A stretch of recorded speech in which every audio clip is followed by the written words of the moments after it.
নমস্কাৰ মই আয়ুষ আজি হৈছে 22 মে বৃহস্পতিবাৰ দিনটোৰ কেইটামান গুৰুত্বপূৰ্ণ খবৰ লৈ আহিছো প্ৰথম খবৰটো হৈছে আকৌ পদত্যাগ আনন্দ মিশ্ৰ সুৰজ পাৰ্টিত যোগদান কৰি পুনৰ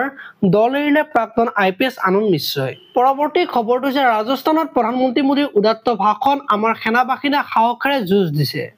22 মিনিটত 22 এপ্ৰিলৰ আক্ৰমণৰ প্ৰত্যুত্তৰ দিলে 22 মিনিটত 9টা সন্ত্ৰাসবাদীৰ ঘাটি ধ্বংস হ'ল আমি পাকিস্তানৰ প্ৰকৃত ছবি সমগ্ৰ বিশ্বক দেখুৱাম পৰৱৰ্তী খবৰটো হৈছে অপাৰেচন সিন্দুৰ ভাৰতৰ নতুন ৰূপ প্ৰথমে আমি তেওঁলোকৰ ঘৰত আক্ৰমণ কৰিলো এতিয়া আমি তেওঁলোকৰ বুকুত আক্ৰমণ কৰিছো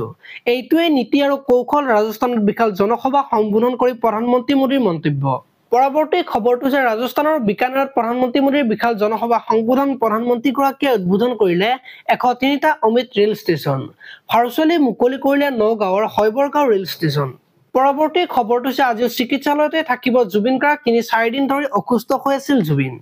জৰকা আৰু গেছৰ সমস্যাত ভুগি চিকিৎসাধীন পৰীক্ষাৰ অন্তত চিকিৎসালয়ৰ পৰা যাব পাৰিব জুবিন গাৰ্গ বিগত এমাহে সাংস্কৃতিক অনুষ্ঠান কৰি থকাৰ বাবে দুৰ্বল হৈছে শিল্পীগৰাকী পৰৱৰ্তী খবৰটো হৈছে হাস্পতালৰ নৱজাতকৰ বিশেষ পৰিচৰ্যা কক্ষত ভয়ংকৰ অঘটন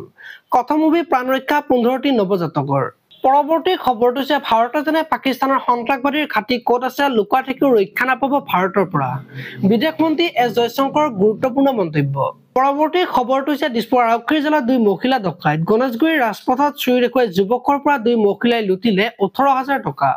পৰৱৰ্তী খবৰটো হৈছে পুনৰ কোভিডৰ ট্ৰাক উৰিষ্যাত চিনাক্ত কোভিড-19ত আক্ৰান্ত ৰোগী শেহতীয়াকৈ দিল্লী ভ্ৰমণৰ পৰা উভতি আহিছে লোকজন সম্প্ৰতি কোৱাৰেণ্টাইনত ৰখা হৈছে ৰোগীজনক পৰৱৰ্তী খবৰটো হৈছে আজি মুকলি আকাশৰ তললৈ আহিব ৰিল ৰাণী সুমি বৰা 8 মাহৰ বন্দিত্বৰ পাছত জেলৰ পৰা ওলাব সুমি ট্ৰেডিং কেলেংকাৰী অভিযোগত 12 ছেপ্টেম্বৰত ডিব্ৰুগড় আৰক্ষীয়ে গ্ৰেপ্তাৰ কৰিছিল সুমিক ট্ৰেডিং গোচৰৰ আটাইকেইটাতে জামিন লাভ সুমিৰ পৰৱৰ্তী খবৰটো হৈছে জম্মু কাশ্মীৰত সেনা সন্ত্ৰাসবাদীৰ সংঘৰ্ষ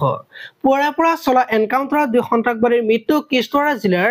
সিংপুৰা অঞ্চলত এই এনকাউণ্টাৰ আজিলৈ মানে আপোনালোকে যদি ভিডিওটো চাই ভাল পালে তেতিয়াহলে লাইক কৰিব আৰু এনেকুৱা ধৰণৰ খবৰ মই সদায় পাই থাকিবলৈ চেনেলটো সাবস্ক্ৰাইব কৰি বেল আইকনটো প্ৰেছ কৰি দিব ধন্যবাদ